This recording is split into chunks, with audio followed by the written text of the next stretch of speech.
খালেদার বিরুদ্ধে অভিযোগ গঠনের শুনানি ৩১ জানুয়ারি। বড়পুকুরিয়া কয়লা খনি দুর্নীতি মামলায় বিএনপি চেয়ারপারসন খালেদা জিয়া সহ ১১ জনের বিরুদ্ধে অভিযোগ গঠনের শুনানি পিছিয়ে আগামী ৩১ জানুয়ারির দিন ধার্য করেছেন আদালত। পুরান ঢাকার বকশীবাজারে স্থাপিত অস্থায়ী ঢাকার ২ নম্বর বিশেষ জজ AHM রুহুল আমিন এই দিন ধার্য করেন। এই দিন মামলাটির অভিযোগ গঠনের দিন ধার্য ছিল, কিন্তু মামলার আসামি ব্যারিস্টার আমিনুল হকের পক্ষে মামলাটি উচ্চ আদালতে স্থগিত থাকায় অভিযোগ গঠন শুনানি পেছানোর আবেদন করেন তার আইনজীবী।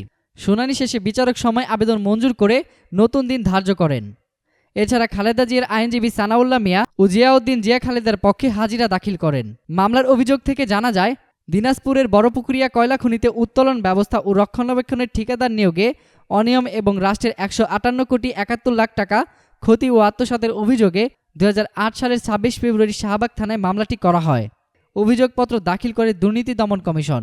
মামলায় খালেদা জিয়া ছাড়া অন্যান্য আসামিরা হলেন সাবেক অর্থমন্ত্রী এম সাইফুর রহমান, সাবেক স্থানীয় সরকার, পল্লী উন্নয়ন ও সমবায় মন্ত্রী আব্দুল মান্নান ভূঁইয়া, সাবেক শিল্পমন্ত্রী মতিউর রহমান নিজামী, সাবেক সমাজ কল্যাণ মন্ত্রী Ali Hasan Mohammad Mujahid, doctor Khandaker Mosharraf Hossain, M K Anwar, M Shamsul Islam, Altaf Hossain Chowdhury, barrister Aminul Haque ও খনিজ কাজ পাওয়া কোম্পানির স্থানীয় এজেন্ট হোসাইব গ্রুপের chairman Mozammel Hossain. BNP chairperson Khaleda Zia দুদকের দায়ের করা ২ মামলায় ১০ ও ৭ বছরের কারাদণ্ডে দণ্ডিত হয়েছেন। আপিলে জিয়া অরফারেন্স ট্রাস্ট দুর্নীতির মামলায় ৫ বছরের কারাদণ্ড বেড়ে এবং জিয়া চ্যারিটেবল ট্রাস্ট দুর্নীতির মামলায় বিশেষ আদালতে ৭ বছরের কারাদণ্ডে দণ্ডিত হন। উৎস পূর্বপশ্চিম.নিউজ।